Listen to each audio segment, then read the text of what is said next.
Well, good morning, ladies and gentlemen. We certainly had a long and hot summer. I'm sure you all are very glad it is over now. Thank you very much for coming with such a short notice. It's a good turnout. I appreciate for your presence here. Japan is our immediate neighbor, and it is our major trading partner and the still third largest economy in the world. For these reasons alone, we all are so much interested in Japan, what's happening there.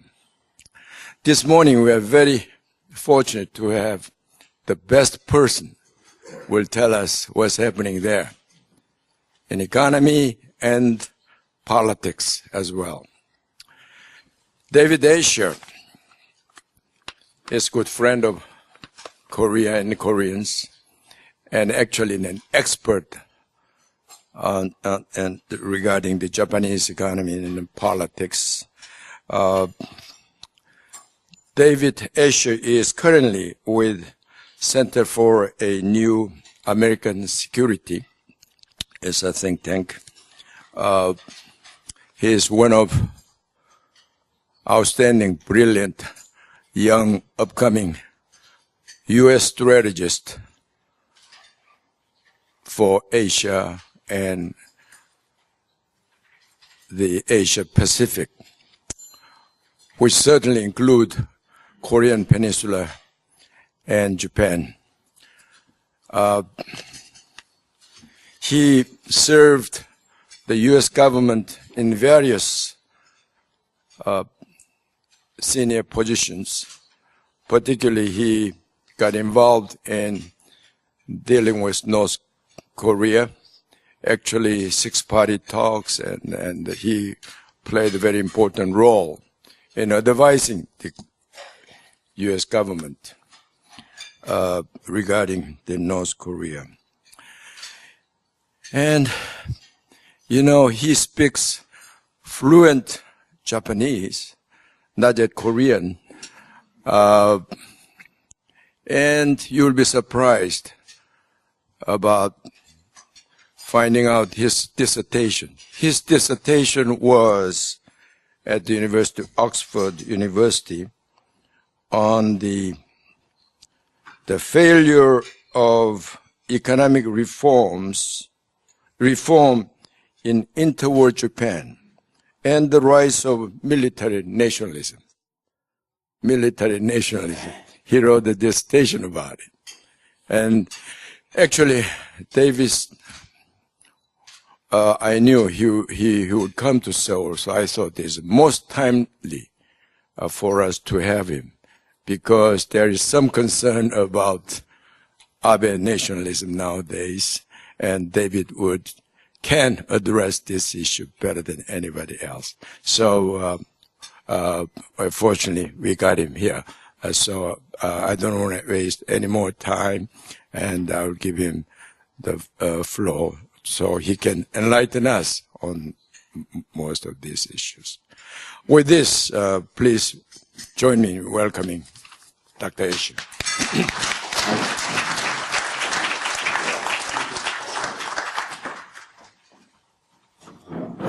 I just want to say it's a great honor and privilege to be back here in the ROK, a country I truly love.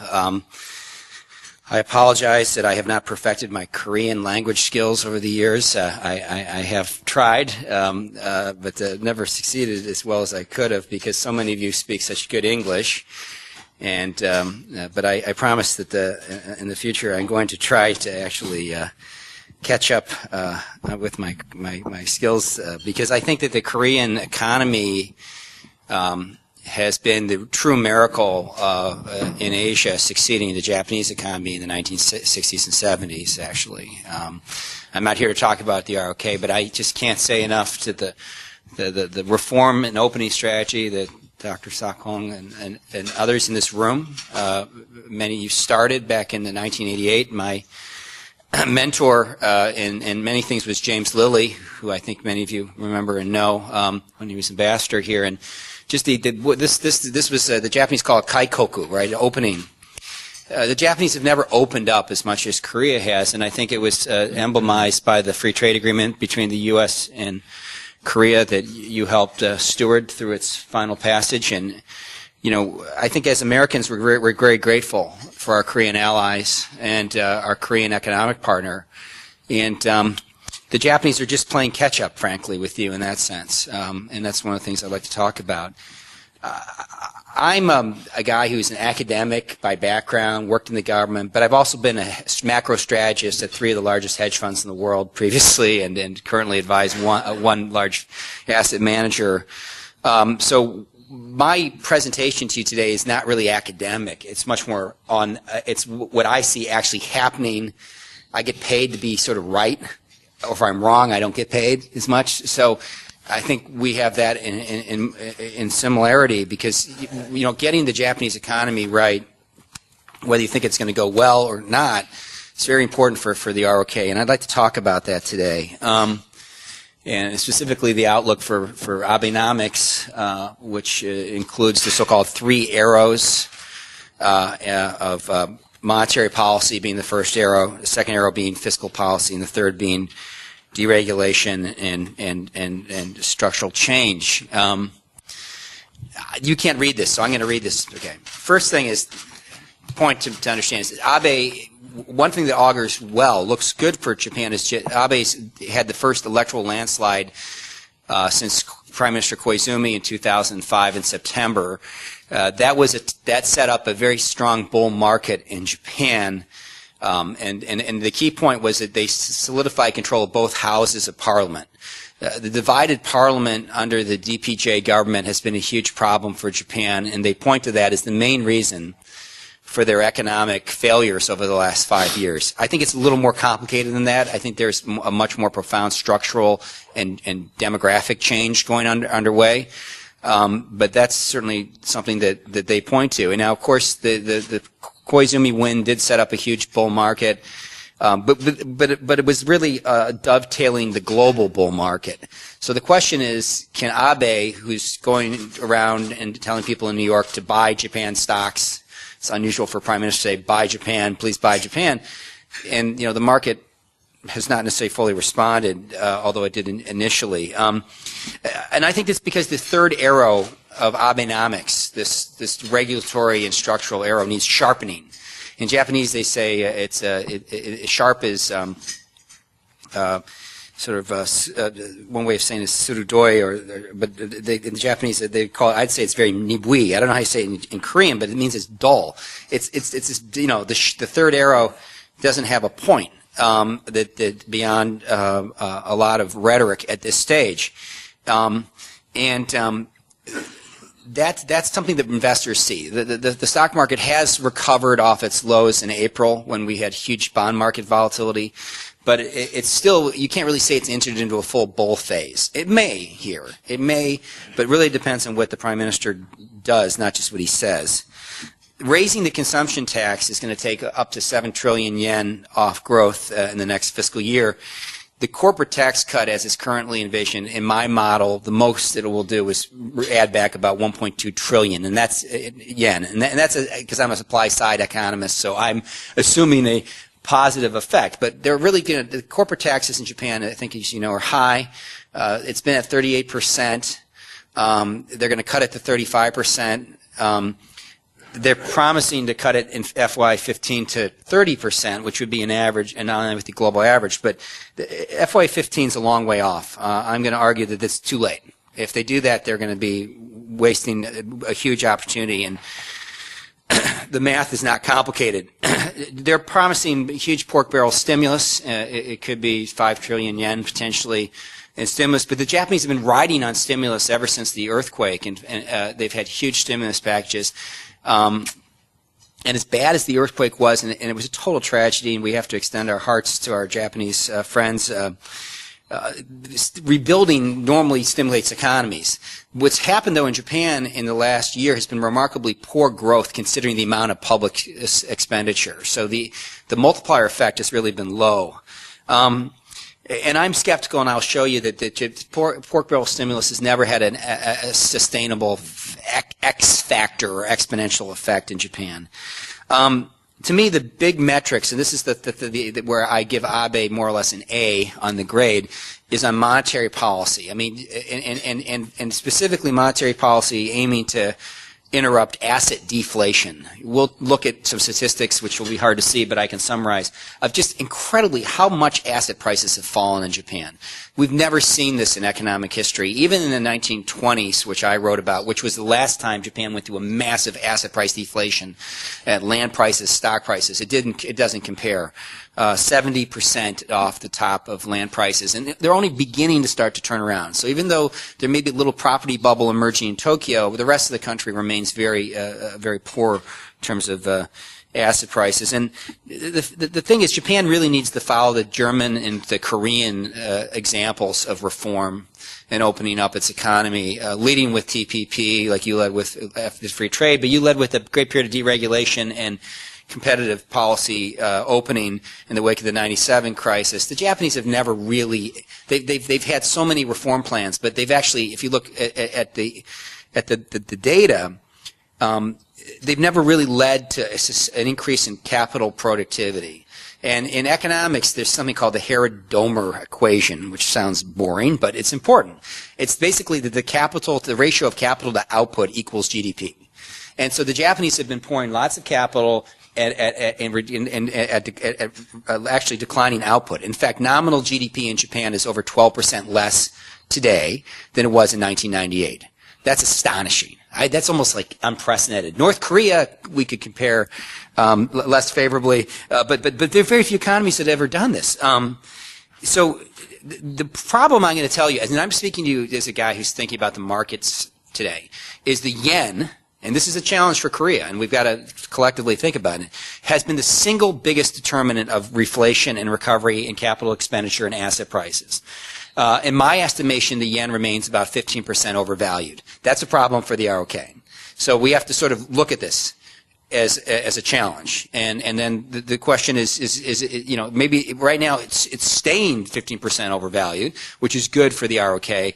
But the question is, how should the ROK play it? One way I think you should play it is you should invest in Japan, and you should insist on it, taking advantage of your currency being relatively a bit stronger than it has over the last 10 years historically.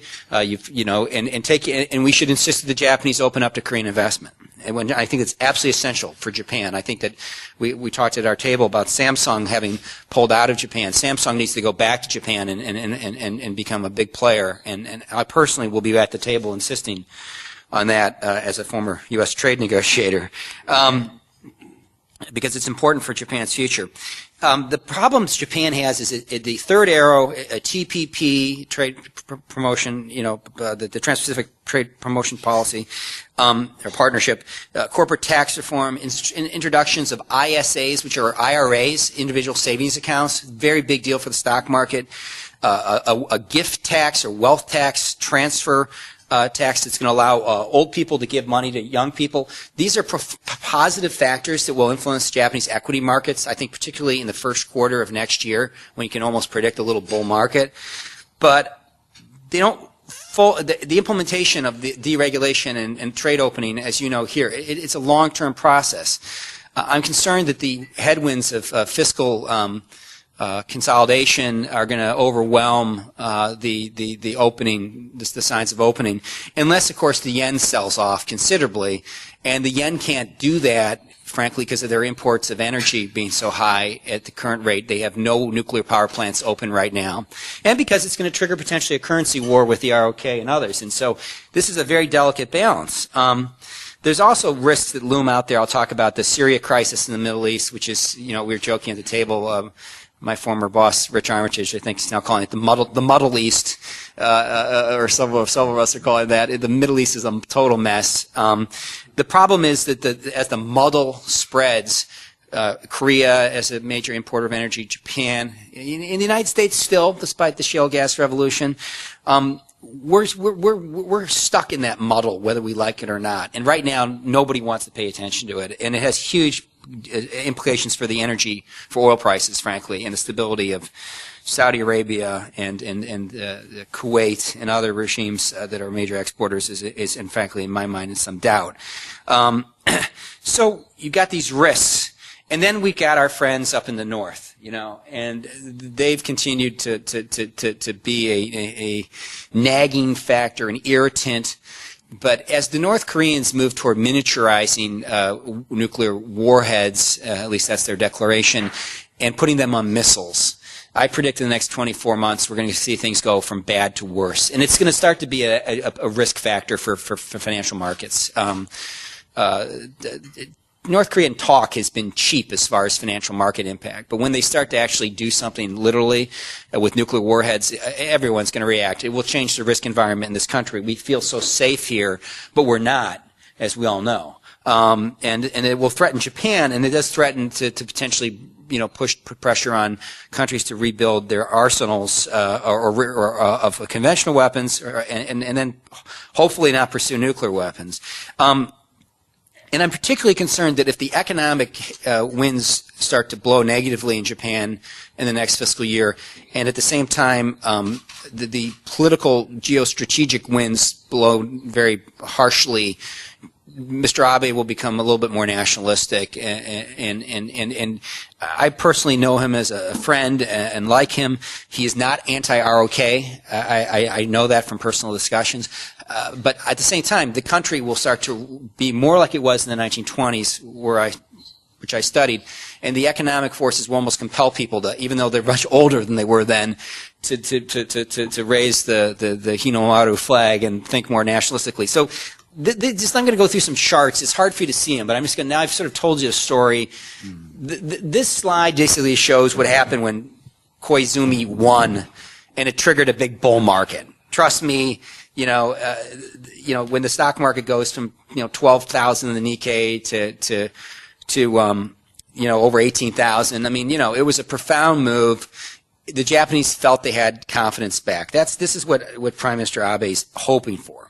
But the reality, and this chart shows, and again, it's going to be hard for you to see, so I'll just explain it. It's just even with this huge stimulus, even with Abenomics, Korea is still outperforming in terms of gross domestic product growth rate.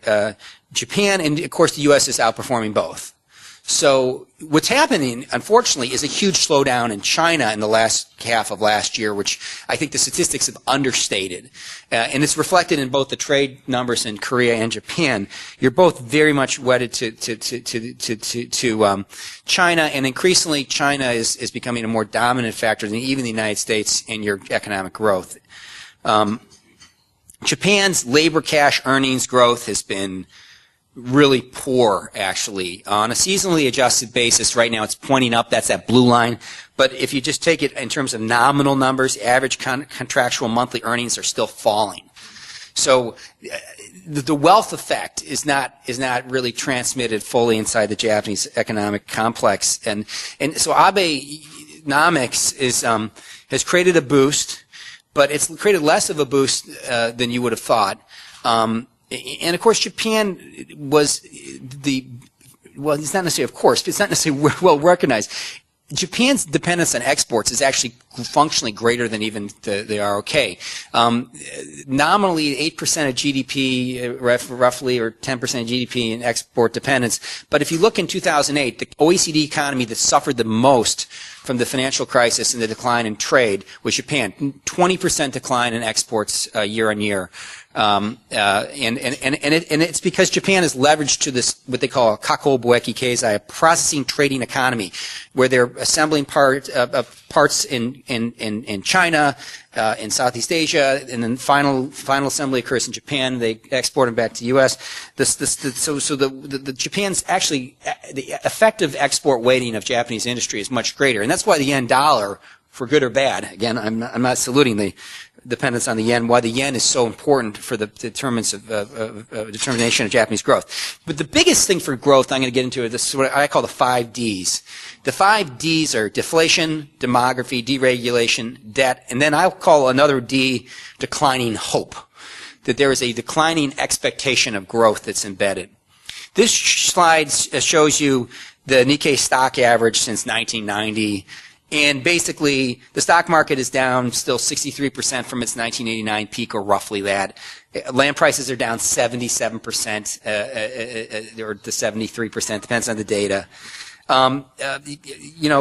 This is just incredible, frankly. And this is what the Kuroda policy is largely designed to try to stop.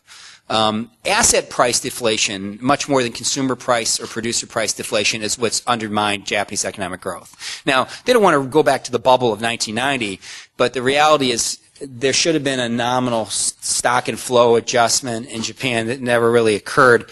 And one of the reasons it hasn't occurred is Japan is just aging so remarkably fast.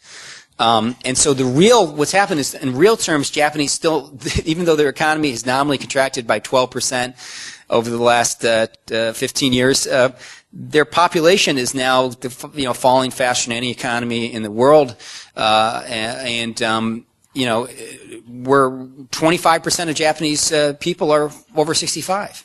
And that's going to accelerate dramatically in the next few years. This slide, I'd be happy to share these slides later, just shows what's going to happen to the population that drives cars. It's Michael Smika, who's a very bright economist, has written this, but between today and in 2022, you're going to see the population between 20 and 75, which you can think as people drive cars, is going to fall by 5.5 million. It's a 6% contraction. It's actually quite astonishing. The 15 to 64-year-olds are going to fall even faster. Employment levels are overall down. Employment has fallen by 2.5 million workers since 1998, and that includes the part-timers, incredibly. So the huge amount of the employment, nearly over 20% today in Japan is, or 25%, I think, actually, is part-time. Workforce participation rates, just on the right side, you can see it. It's just, they sort of collapsed. I mean, from 64% to, now around 60%, just off the bottom.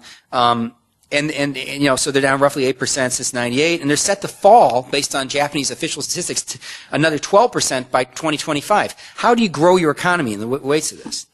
Well, the only way you can grow your economy in the midst of this sort of transition is productivity, okay, simply put. And capital productivity has been falling. This is from 1960. So capital productivity has consistently been falling. Now, Japan had incredibly high productivity of capital, actually the highest in economic history for an advanced industrial economy in the 1960s.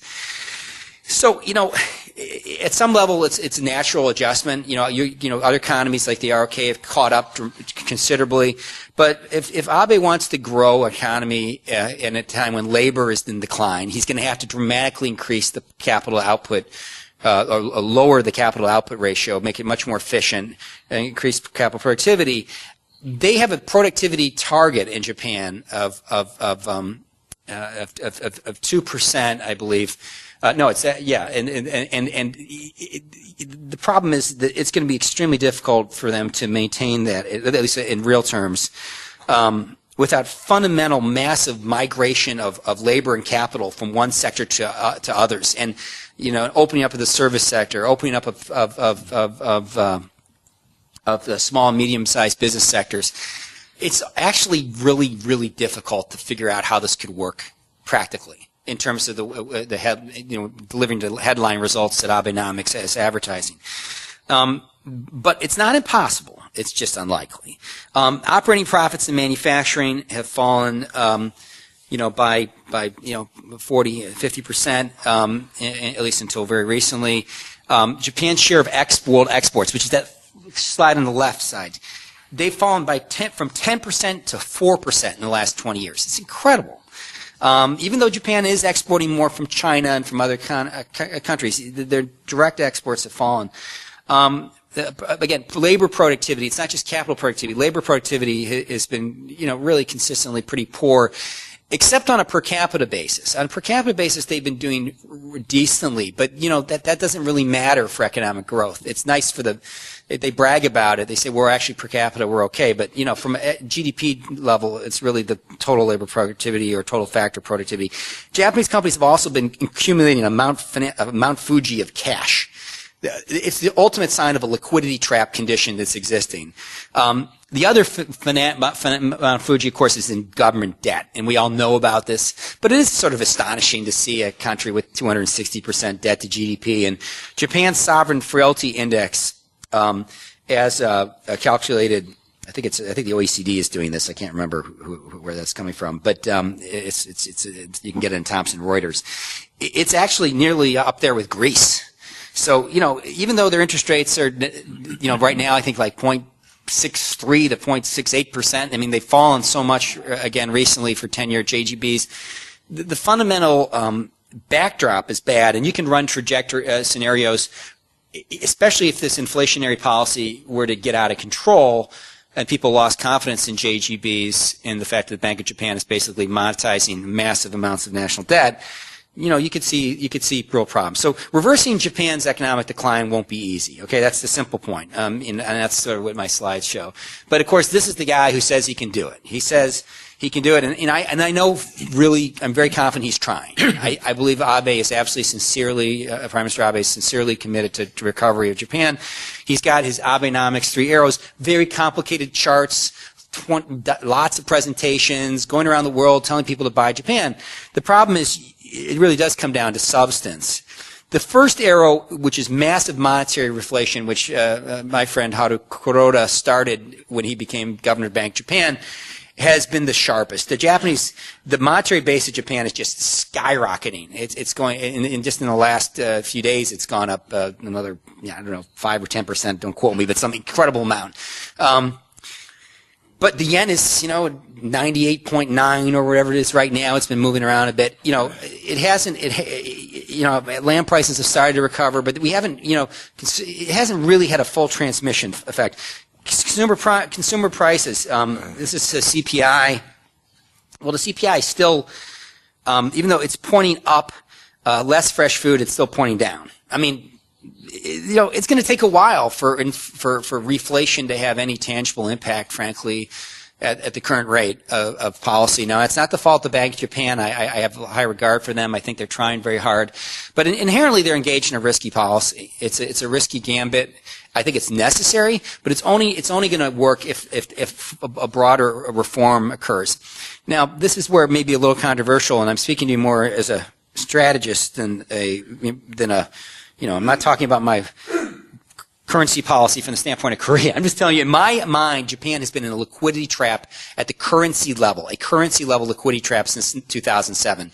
What happened simply in 2007, world financial crisis, Japanese conservative investors poured their money back home. They fled, a huge capital flight to Japan.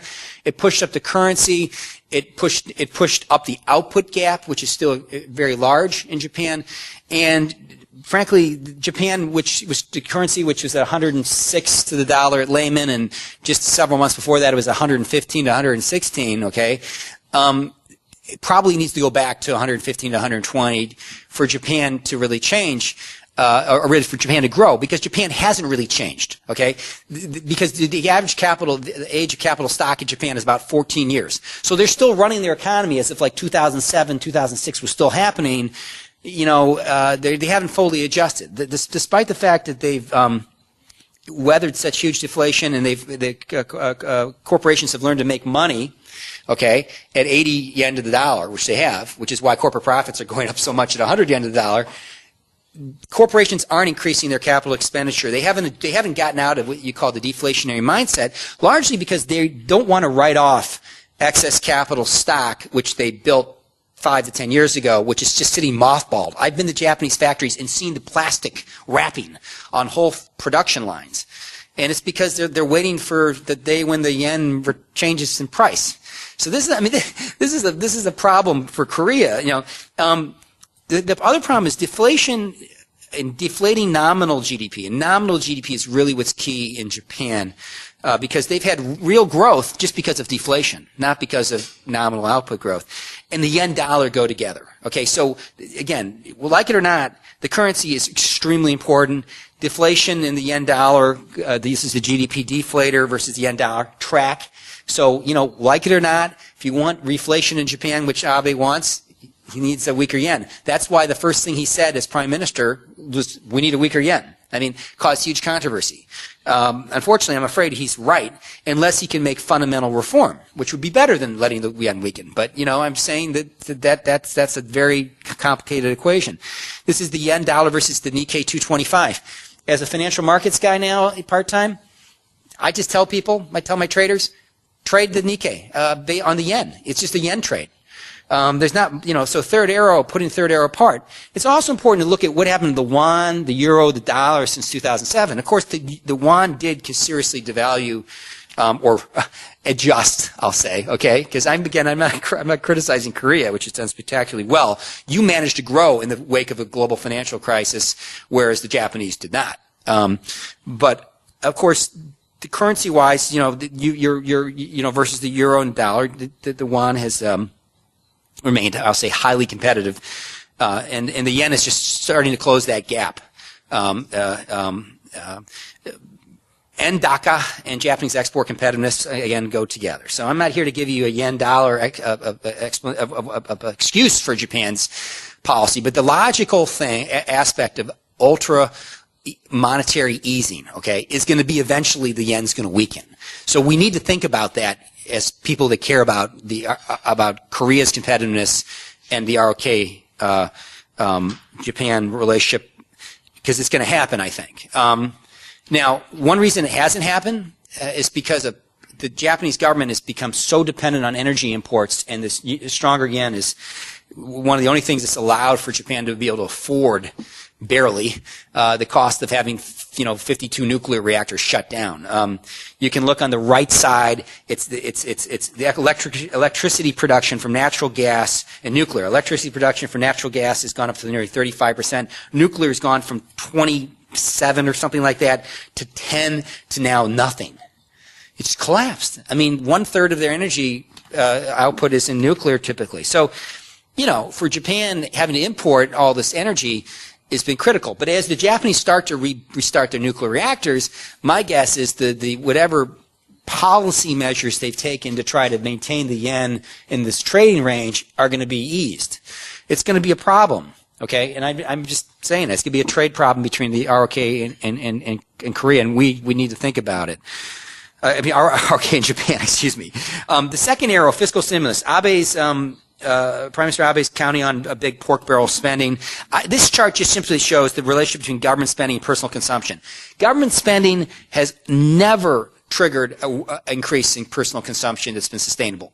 Richard Koo is a friend of mine at Nomura, but I disagree. I'm sorry. There's the Keynesian policy of Japan over the last 20 years has been a total failure, and I can show it. I'll prove it any way you want, okay? Keynesianism has not worked. It's only boosted public output, public expenditure and private output related to like real estate construction. It's all pork barrel spending. The consumer's not responded. The consumer has responded to Abenomics, though, and this is important on the bright side. Consumption has been the key thing driving, that's that little yellow thing at the bottom there, but the key in this chart is that the consumption has been a key element in moving the dial. Consumer confidence in CapEx, capital expenditure, which is really, really critical for Japanese endogenous growth, typically go together. And consumer confidence also typically goes together with nominal GDP. Again, I'll send you these slides if you want later, but you can't really see it. But they really go together. They actually haven't been going together so far in this thing. Consumption has actually gone up even though wages have been stagnating still. It's a sort of miracle. Japanese, the Prime Minister Abe talks about Japan's mojo. Its mojo is its spirit. Its spirit is back. That is true. Japanese consumers are definitely more confident in spending more money. However, industrial output has not responded, and that's why the Japanese industry is much more cautious toward Abenomics. Now, from a financial market standpoint, you know, for people who invest, there are some things that could go really well here in the next 6 months. So I can't necessarily be a bear on the Japanese stock market, especially for 6 months. Japanese are still sitting on a massive amount of cash, and households, over 50% of their wealth is in cash or cash equivalents. Inflation, obviously, will put a premium on holding cash. That should encourage investment and consumption. That's the logic of the monetary policy. Also, introduction of individual savings accounts. The IRA, we have individual retirement accounts in the U.S. I'm sure in Korea you probably have them as well. The Japanese have gone crazy over ISAs. There's, I think now, maybe 3 million, don't quote me because I don't have the exact numbers, of people that have opened up these individual savings accounts for next year. They can't invest this year. They can do it next year. That means there should be a huge flow of money into the stock market in the January of next year. Ironically, though, before it flows in, people have to actually sell stocks if they want to keep their total amount of equity exposure. To move into you can't transfer securities into the ISAs. Okay, gift tax reform, really popular among old people in Japan. That's very powerful for the stock market as well, because people are allowed to open up to $150,000, roughly equivalent, in tax-free educational trust funds. A lot of those are being established. The other thing, speaking about the market in Japan, is it's cheaper than appreciated. The PE ratios as published are really distorted by the depreciation ratios. Depreciation in Japan is sort of ridiculously high or large. It's as a percentage of earnings, it's 188.7% in Japan and 64.2% in the U.S. So if you adjust the PE, as Andrew Smithers, my colleague in London, has for U.S. accounting standards, and you include a tax adjustment, Japan's PEs, between 8 and 10, and versus the U.S. about 17. That's off, the PE ratio of between 18 and 22 forward or trailing. Now, the Tankan, which is their Japanese survey of industry, is pointing to a very substantial capex recovery. So businesses are telling the government, the Bank of Japan, we're going to invest more. But guess what? They're not doing that yet. So maybe it'll happen, but so far it hasn't happened. And the biggest determinant of greater capex, according to Japanese industry, when surveyed, is the yen dollar. Again, this is a problem. The topics, the Tokyo Stock Exchange, typically points to a higher capital expenditure. If you can look at it over 25 years, it's tracked really well. It's not tracking well. Stock market's gone up, capex is not. That's very interesting and strange, but it shows the degree to which Japan still is in a liquidity trap and remains impaired or in frail condition. Yen dollar is also very, very coincidental with capex, very much in line with it. This is yen dollar versus gross capital formation economic Y. So again, unfortunately, Japan, for me, remains a bit of a yen trade. Now, on the bright side, employment is poised to recover based upon income growth.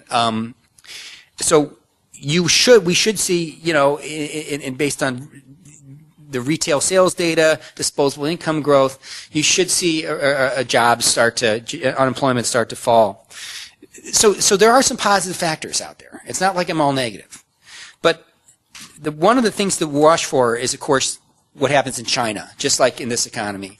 I promise I won't go on too much longer. The China factor in Japanese industrial production is huge. Basically, Japanese industrial output and Chinese GDP go together.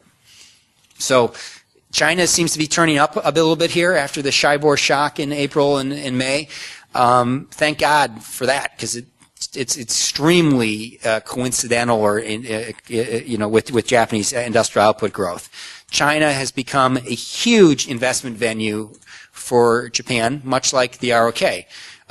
So when China catches a cold, Japan could catch, a pneumonia potentially. The problem is the Japanese and the Chinese don't really like each other. The Japanese will tell you they like China. The Chinese will tell you they can't stand the Japanese. They're buying their products, but they really don't like them. Their view toward Korea is much better, of course. And this is a really strange situation. So the nationalism, and this gets into something we talked about, and especially Patrick, I think, can address, this nationalism in Japan, which is it just continuously, sends people to the shrines, and obviously angers the Korean people quite legitimately over this ridiculous statements about comfort women and things. I mean, it's despicable what happened in Japan during World War II with the treatment of women, and putting them into slavery.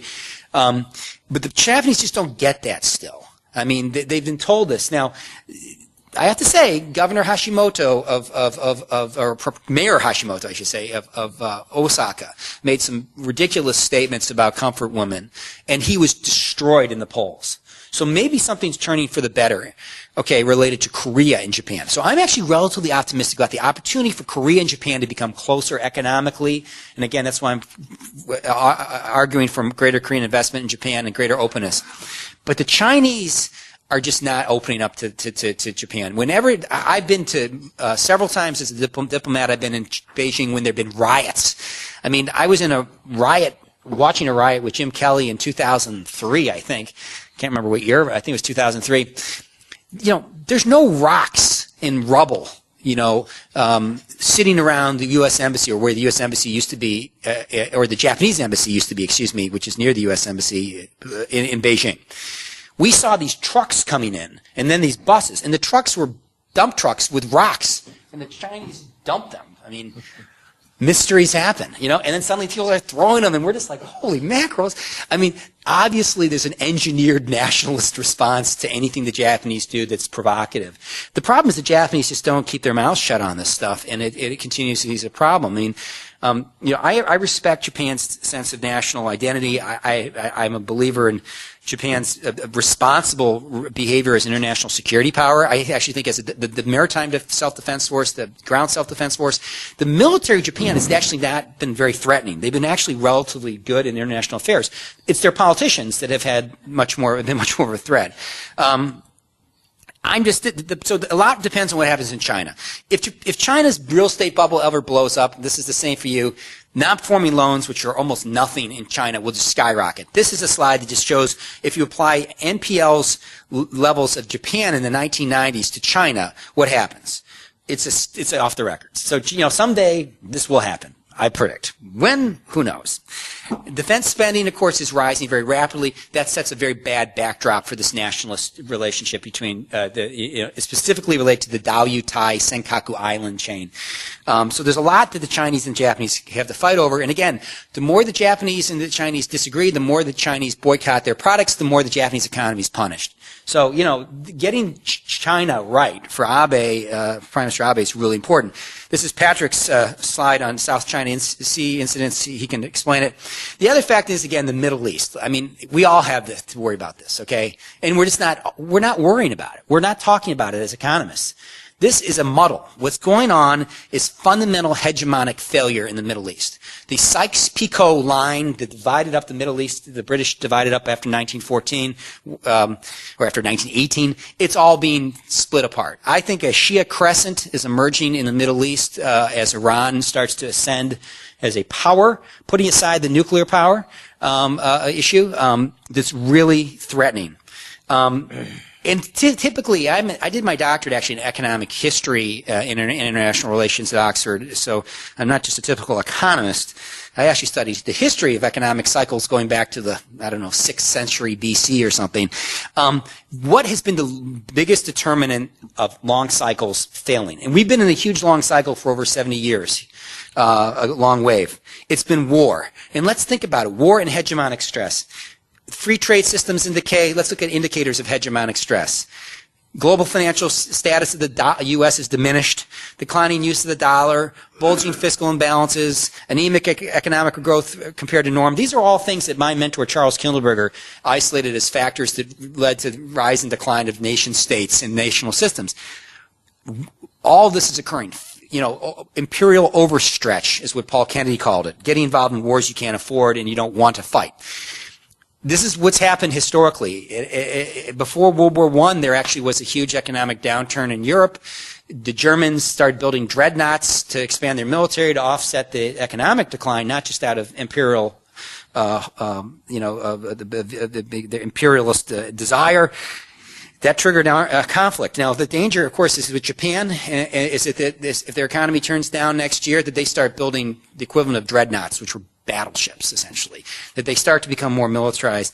If that triggers conflict, which, it could, it's very bad. But, of course, the conflict could actually occur in the Middle East. The problem in the Middle East is simple, and I'll be done here in 1 second.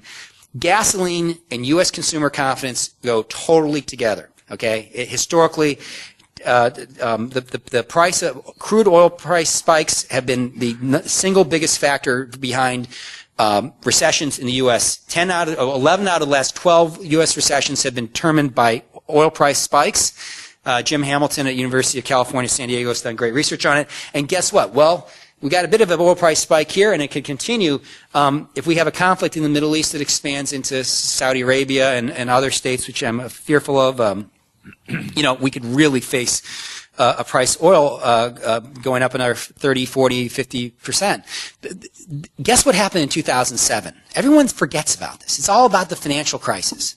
I was on Wall Street in 2007, 2008, and I was in the debt side, and I never touched a credit default obligation in my life. My firm lent money unleveraged, but at high interest rates.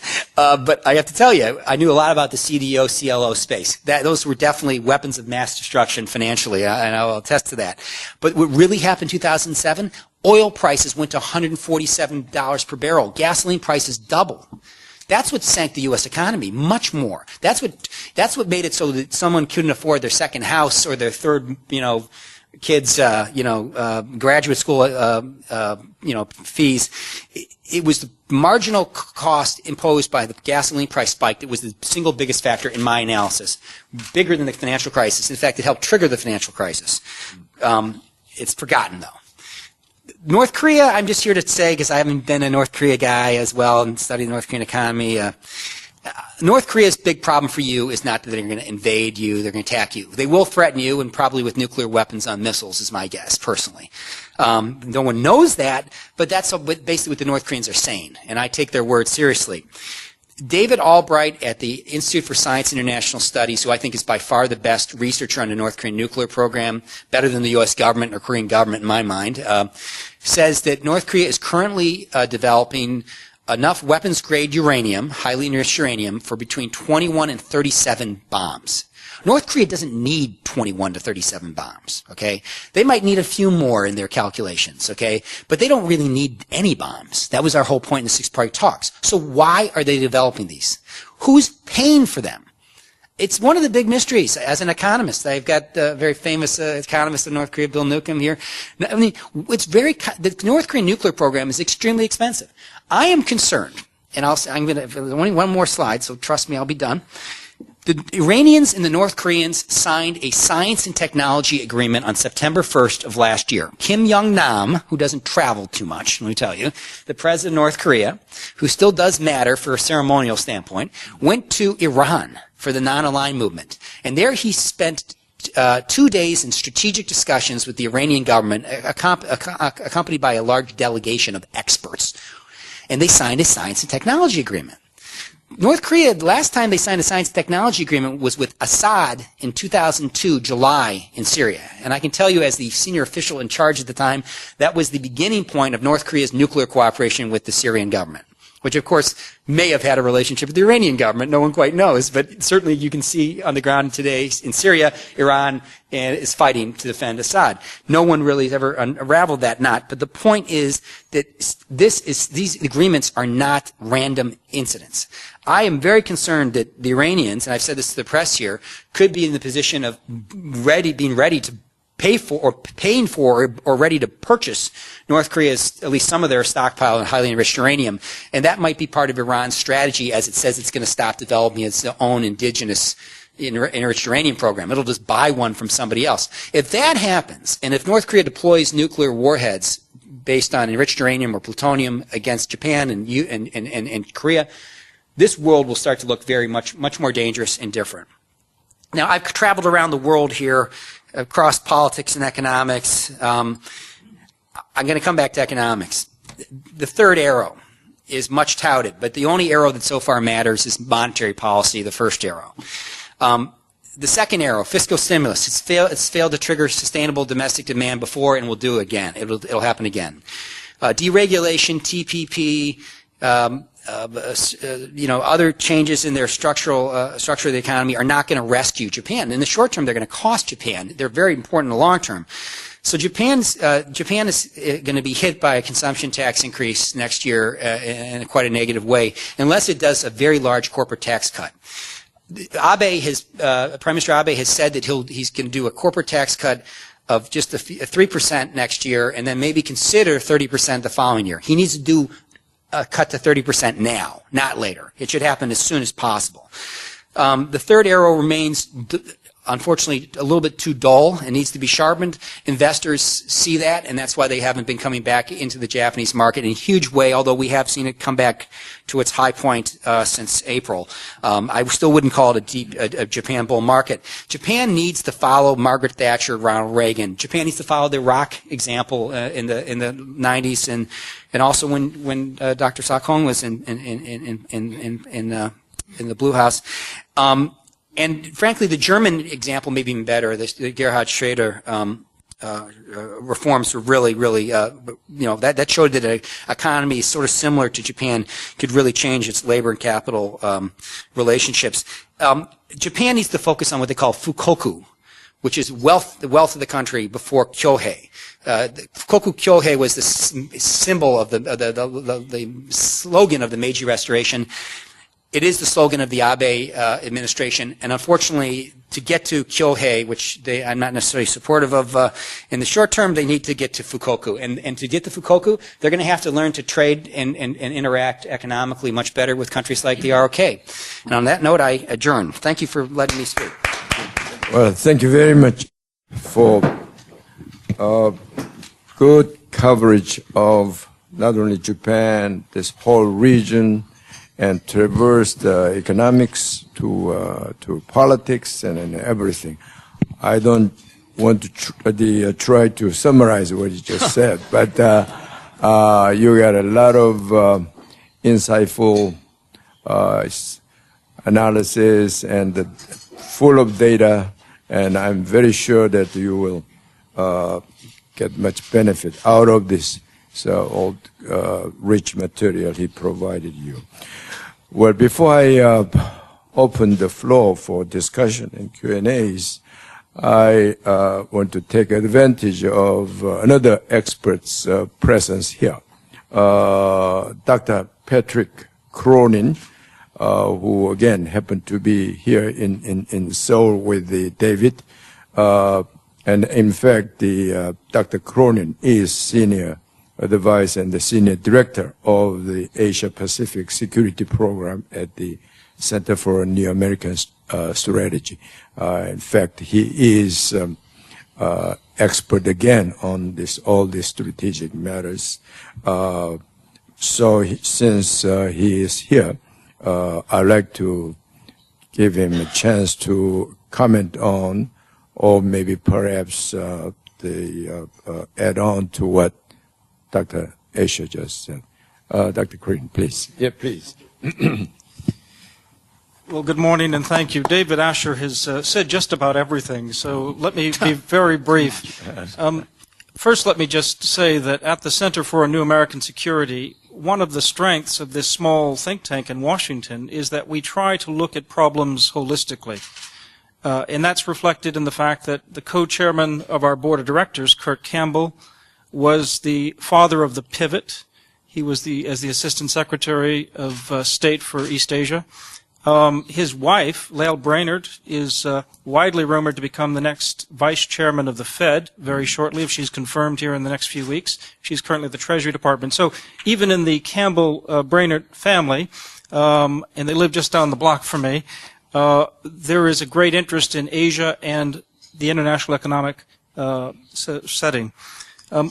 Let me just highlight a couple of points from what Dr. Asher has, I think, rightly pointed to the challenges facing Prime Minister Abe. It's a real uphill slog if he is going to be as effective as the rhetoric of Abenomics and as effective as the idea that Japan is back.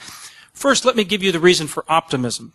The reason for optimism is that Prime Minister Abe has failed. He grew up as a child having watched Japan failed in the world, failed its responsibilities to the region and to the international community, having been vanquished in war, and he failed as first Prime Minister when he was only there in the Conte for 1 year. This time, it's for keeps. It's literally his lifelong goal to bring Japan back, not Japan back as in the 30s, but Japan back as a strong, vibrant international player. And if he's going to do that, he's going to need a revitalized economy. And if he's going to have a revitalized economy, as Dr. Asher said, he's going to have to push through deregulation to get productivity. He's going to have to take on the entrenched interests in Japan that have prevented serious structural reform for these past decades.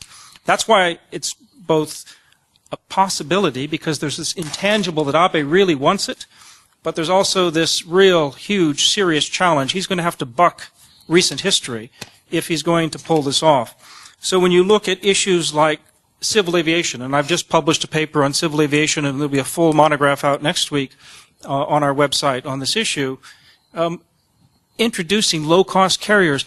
If you just think about the aviation, if you go to Incheon, the slot allocations for aircraft at Incheon are half the cost of Narita and Haneda Airport. There's protectionism throughout the Japanese economy. America is partly responsible for that because we occupied Japan after the war, and then they allowed ANA and JAL, the two airlines as they eventually became forged, had a duopoly. And this duopoly has protected itself. And this is just one sector. But this shows you there's no business aviation in Japan. Virtually none, because of the costs, because of regulation. And yet with the 2020 Olympics now going to Japan, where they're going to have as many tourists in 28 days as they have an entire year in Japan, there's going to be a huge transportation problem. But there's also a challenge, and an opportunity for Prime Minister Abe to act on deregulation and to act on structural reform in civil aviation as a symbol that he's serious. And what we saw on Wall Street this week was a speech saying, trust me, trust politique we were talking about, right? Abe's trust politique is trust me, Abenomics will work. People are not going to invest in trust. They have to see real action. And time is running out for Prime Minister Abe. The one thing that Keynesian economics did do for him was it got him unfettered control of both houses of the Diet. It got him short-term political control. Now that he has that, and he has a running space of 3 years, this is the time. If he can't start producing structural reforms between now and next spring, I think the money will not be invested. It'll be going the other way. So there's an opportunity here, and there are issues like civil nuclear energy, where ROK and Japan may want to cooperate as they both diversify into the growing Southeast Asian economies. And so there are some huge opportunities we can see. But the advice that Dr. Asher is giving is advice that Prime Minister Abe has heard. And now the only question is, will he act on it? I'm afraid I've got to go to another conference to speak this morning. This has been fascinating. Thank you very much. Well, thank you very much. Thanks, Pat. Yeah, very good. In fact, I just returned from Salzburg last night. I was at a conference there. Someone asked me what going to happen to Abenomics. I just said exactly the same thing what you said, and Mr. Cronin said. I said, first half of next year will be very important, unless Abe really does something on structural adjustment, third arrow, then market will be disappointed, and it will show up the interest rate and everything else. So I said you have to watch for what's happening in the next 6 months or so. That's exactly what I think. Market so far still take attitude of wait and see, and so far it's more optimistic. But I think he has to deliver. He has to deliver. He has to do some more on the structural adjustment. Otherwise, market will be disappointed and the interest rate start to shoot up much faster. Well, with this now, we have full of agenda. I invite the comments and questions. Okay, Dr. Kim first, yes. Okay. With your such wide-ranging presentations, we have tons of questions about. Let's concentrate on Abenomics, which is the subject today. Abenomics is now defined as 3 arrows, but when it started, he really started out just easing the money out so that to counter the strength of yen. That was his. Now, when the Europeans objected about this thing, currency things, then he changed his presentation saying that it's not for the currency adjustments, but it is for the stimulus of the economy. So that was his first arrow. And then second arrow. And then third arrow. Those were the packaging presentations. Now, first arrow and the second arrow has been off the bow, and it is now has been issued. Now, the question is the third arrow, which you have slightly different definitions than the Japanese presented, which you say is a restructuring of the economy, which contains also very important aspects of tax raise to counter their balance sheet problem, which, as you know, is the world's highest rate of the national debt. Japanese fear this is the dead weight. Unless they fix it, there is no long-term hope. So as we talk about Japan's recovery into the future, it is really how to strengthen the national balance sheet, so to speak, of the debt structure. Now, Abe's answer to that, of course, is raising the VAT. Mm-hmm. The last guy who tried it is Hashimoto. He promptly went down. He was thrown out of the office. Now, what is your outlook of his chance of succeeding? 2 things. First of all, whether he can politically implement this. And number 2, if he succeeds in implementing it, then what would happen to the Japanese economy? Thank you. Okay. Okay, Dr. Cho, and let's collect a few more. Thank you. Thank you, Dr. Aishers, for your thorough analysis and insights on the future of Abenomics. We all learned a lot. I agree with your point that structural reform is critically important for the success of Abenomics. On that connection,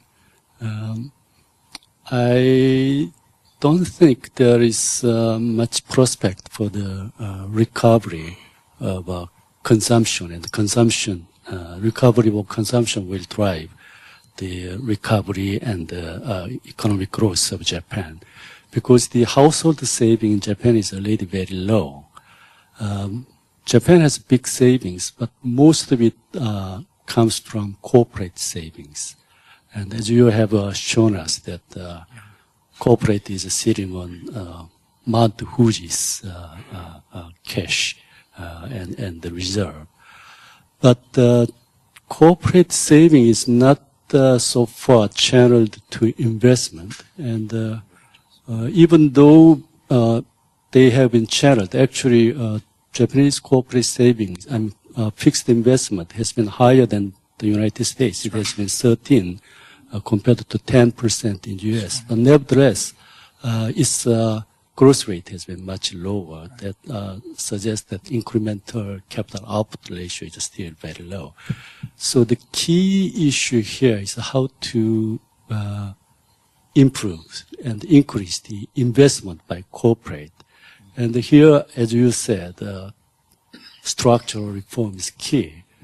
Many people have mentioned about the iron triangle in Japan and entrenched interest groups and the failure to address this entrenched interest group, and especially the collusion among LDP and bureaucrat and the business and the various associations. But Abe, and also you have not mentioned about the reform of LDPs, the party, and what's your view on, on the prospect, and what's Abe's, how should I say that, plan, and Abe's his own view on his own party. Thank you. Okay, good. I can ask you briefly. Go ahead. Should we go? Could I go quick? Just on the VAT, Dr. Okay. Kim. Yeah. Okay, and real quick. And I think the consumption tax is going to 100%. It's going to be increased. It's going up. exactly as planned. There's a political consensus. I think that every LDP politician I've talked to has said zettai ni, which means absolutely. So, and they've come up with a lot of analyses saying that it was the 1997 banking crisis, not the consumption tax, that undermined Hashimoto. And there's some truth in that, okay? There's some truth that Japan has a low tax rate overall. Consumer consumption is, a lot of it's driven by luxury goods and things, in terms of, the gross consumption ratio. One could argue that that's not that sensitive to the tax rate.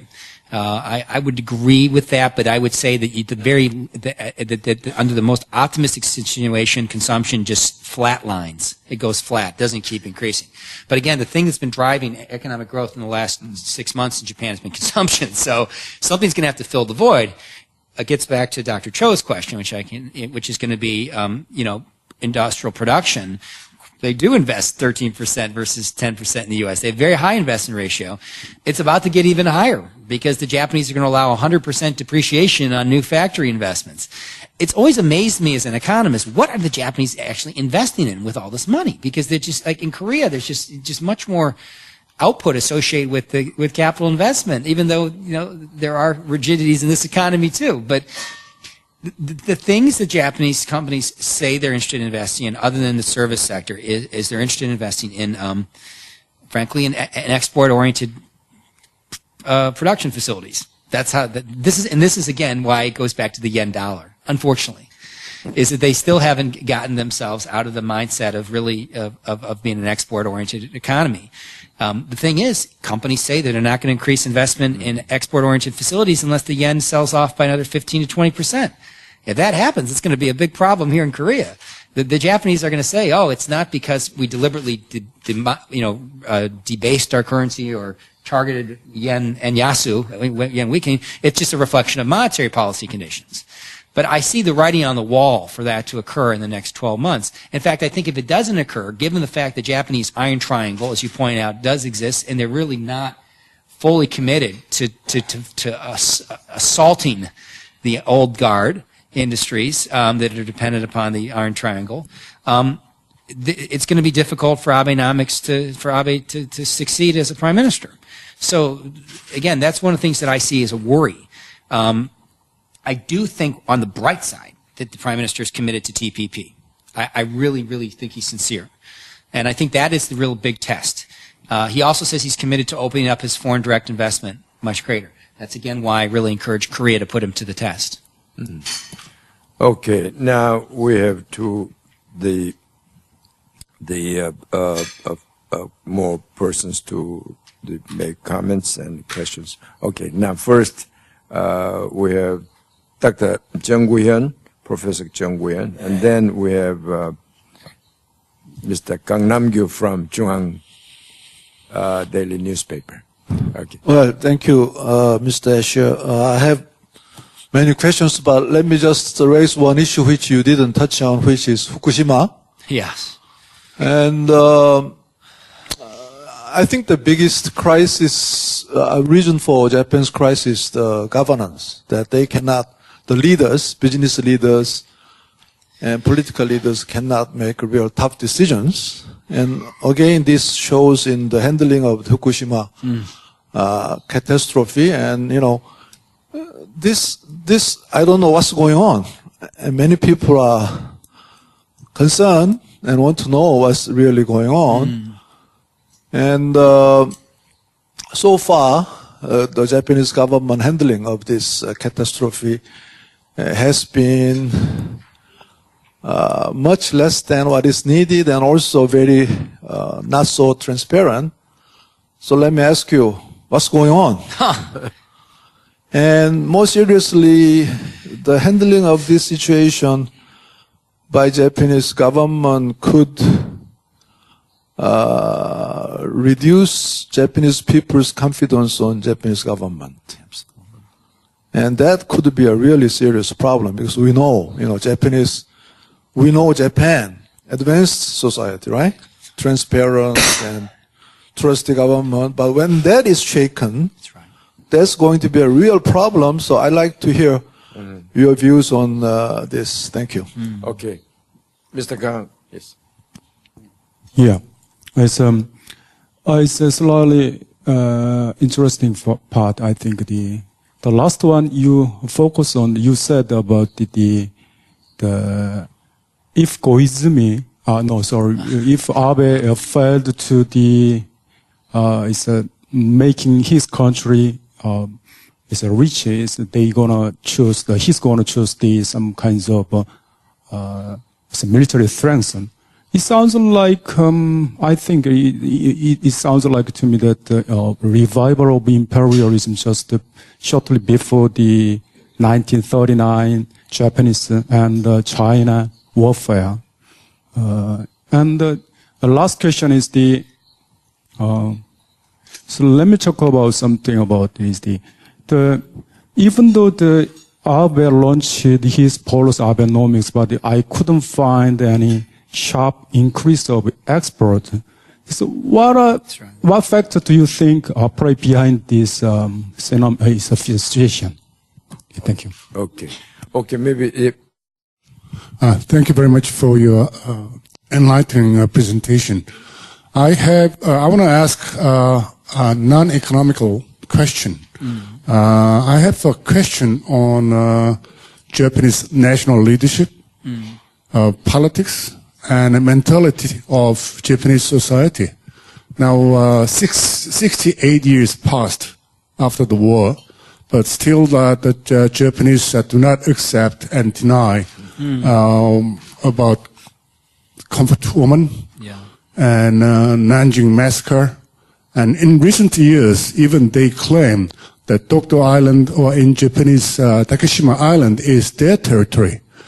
But that everything is very loud and clear facts.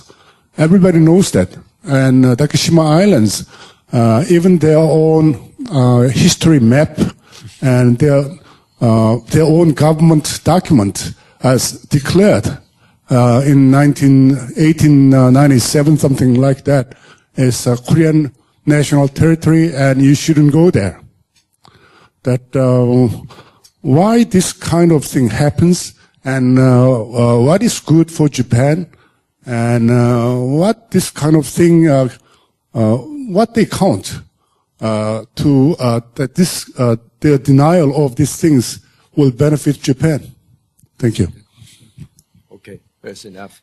Okay, well, that's really good questions, Professor Chong. Fukushima is having been up there, it's an epic mess. It's just a shocking disaster, but it's a disaster of government response as well. I mean, and this is something that we've got to hope that Prime Minister Abe can have much better crisis response leadership. He's much more responsible. He's got a much better team than the previous Prime Minister certainly did, where, as the whole world saw, it was total chaos. Now, it was in the wake of a colossal earthquake, the largest since 1923.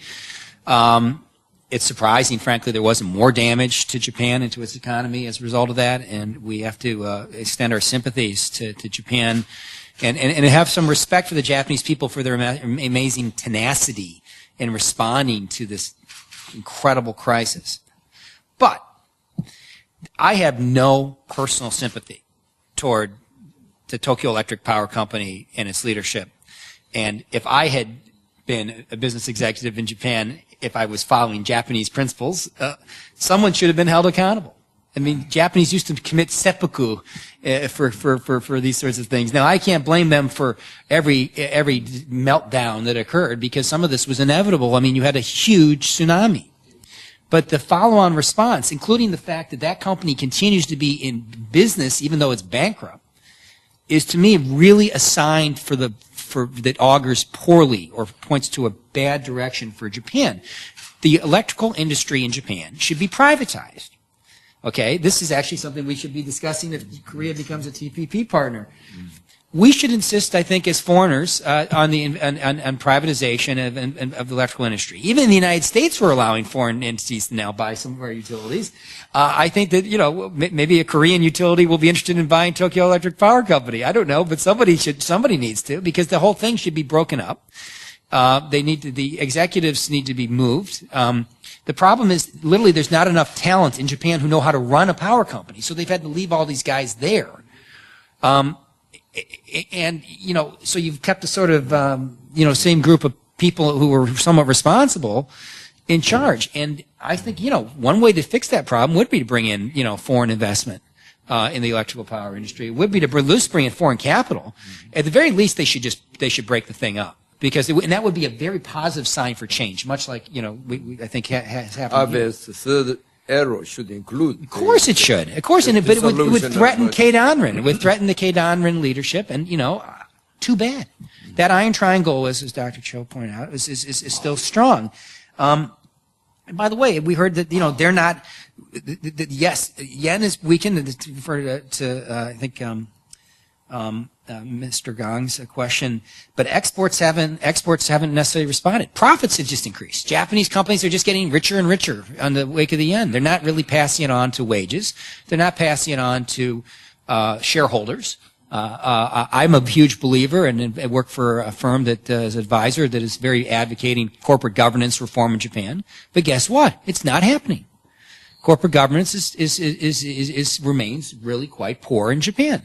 If they wanted to really stimulate the economy, they could create an incentive for companies to start to pay higher dividends, and that would do more to stimulate the economy than and offset the consumption tax cut than any sort of and encourage equity investment, which would be very positive, than any sort of stimulus package. But guess what? I don't see that being proposed. I don't see any evidence that that's even being discussed.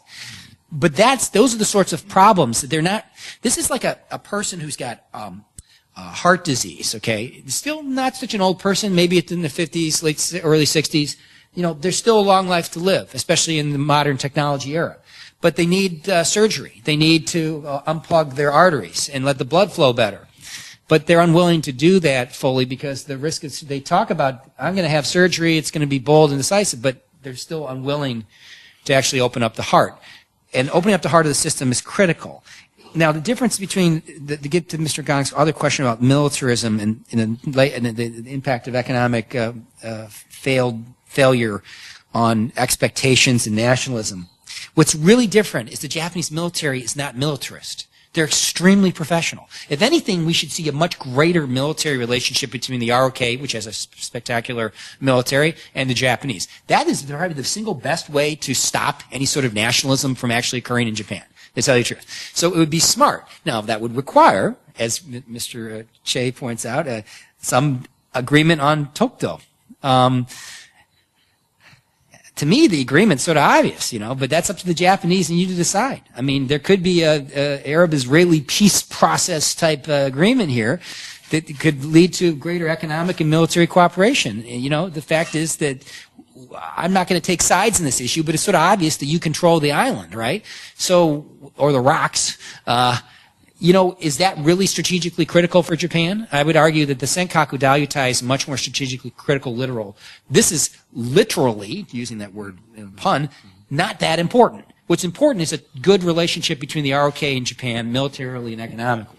So I've certainly encouraged the Japanese to be very open-minded, proactive, and positive about resolving that issue. And, you know, and including sending their head of state, not just here to apologize, because I think we all should be sick of apologies. My grandfather fought in World War II in the Pacific against the Japanese, so, you know, they haven't apologized to me over that, and I don't expect them to, actually. What I want them to do is act. I'd like to see action. I'm not against Japan having national identity and a healthy nationality, but I want our ROK and our Japanese alliances to be united with the U.S. Okay? That would be the best sign that we're not going to turn back toward the 1930s. And that's where I think we're going to, and that may require jumping through this island, getting through this island issue in a way that, and stop saying stupid things about comfort woman and things like that, which are obviously offensive, nonsensical, and self-defeating. Mm-hmm. Okay. Now, the last round. Is there any other question? Yes. Yes, please. Yes, microphone. Thank you for the very interesting presentation. I was just wondered if you could expand a little on a point that you made at the beginning about the right strategy for Korea would be to invest in Japan. Now, if I've understood your presentation, it's broadly pessimistic about the Abenomics 3 arrows. And here in Korea, there does seem to be a sense that Japan is a country of decreasing importance and in a country in decline compared to, say, China, where economically, strategically for Korea, there's more, that's a country that Korea should be paying more attention to. So I'm wondering if you can just expand on your point about why Korea should be investing in Japan. Yeah, good question. Well, can I answer real quickly? Profitability. I mean, because it's a great place to make money. You know, Japan, especially if you challenge regulated sectors, and because Koreans have the guts and the language skills and the historical and the knowledge to be able to navigate the Japanese market, there's very large profits to be made in Japan. So it's strictly because I think that the sectors where there's the most potential profitability are sectors where I think the Koreans could do very well. And I also think that even in the manufacturing industries, you know, especially if the yen changes valuation, Japan may start to be a little bit more competitive again. And I think that there's real good opportunities for Korean electronics and heavy industry to invest in Japan. Okay. Well, yes. Okay. The last question from floor. Yes. Yeah. It's from German MC. Yes, thank you. Thank you very much. And thank you very much for your interesting speech. One question on Japan and Korea. There are a lot of problems in Korea and situations that are structurally similar to Japan. We have in Korea, also in Korea, we have slowing growth rates. We have declining demographics. I mean, Korea even will be faring worse than Japan as far as demographics are concerned. In 2050, Korea will be the oldest society within the OECD, 36. So far, it's the second youngest, but the decline of the birth rate is breathtaking in this country. And we have also a big problem concerning corporate reform. When you look at the chaebols and their structure, there had been some reform after 97, but still the so-called economic democratization is a catchword that seems to disappear from the political scene, and really no real attempts at restructuring the chaebols, seemingly at the moment, at least superficially seen, are being undertaken. So my question would be, what could Korea learn from the things going wrong in Japan in order to do better? Okay, thank you. As the Deputy Ambassador of German Embassy here, and Mr. Regenbrecht. Well, I'm very grateful. That's a very good question. I thought about doing a comparison of Korea and Japan. And, you know, and I just didn't have the time to do it. I know that we have some real structural issues here and change, but there's something about Korean state and society that still makes me more optimistic. Partly it's been the incredible international dynamism of the Korean industry. Yeah, you know, including medium-sized companies, not just the largest guys. They're more. You know, Korea does face a bit of the Japanese-style clock ticking in the distance, and needs to take advantage of it. But at least, you know, you've advocated and successfully negotiated a free trade agreement with the United States. I feel like the opportunities for opening up this economy are recognized. There is a need for greater action, undoubtedly. I think you've obviously put a lot of your your eggs in the Chinese basket as far as your future. You've done a much better job at that than the Japanese have. So no, that's a good question. I don't have a really good answer, except that I agree with you. I mean, it's something that everyone should be thinking about. The specter of Japan, and then you also have a very important relationship with the Japanese economy too, like it or not. And Japan's failure will be yours, and whether you like it or not. And that's why, again, I think that if anything I can argue for is that because you may be in the same boat together, but seeing different dreams, maybe we need to think about how to develop a common strategic agenda and trajectory, which is, of course, what Dr. Sakong has tried. And I'm really grateful. You've been one of the real leaders on Japan, talking to the Japanese as a Korean leader. I think it's very important. I think the United States should be involved. But I wanted to say, can I just say one last thing? I want to thank Dr. Song for tremendous support in helping arrange this event and for letting me come, and you for incredible opportunity. And I'm so honored on such short notice that so many important people would come.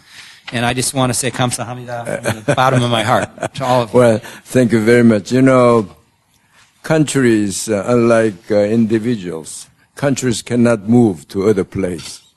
And whether you like your immediate neighbors or not, and we have to live with Japan and we're in China. So we should get along well, and we wish Japan's success through their Abenomics or whatever. But having said that, I think we all have to have the close cooperation and in mutually beneficial spirit. And as there are many political and diplomatic problems, but I hope the political leaders are wise enough to handle them well. Well, this session was very, very informative and insightful, and I was very glad to take David Asher's time and his short stay here in Seoul.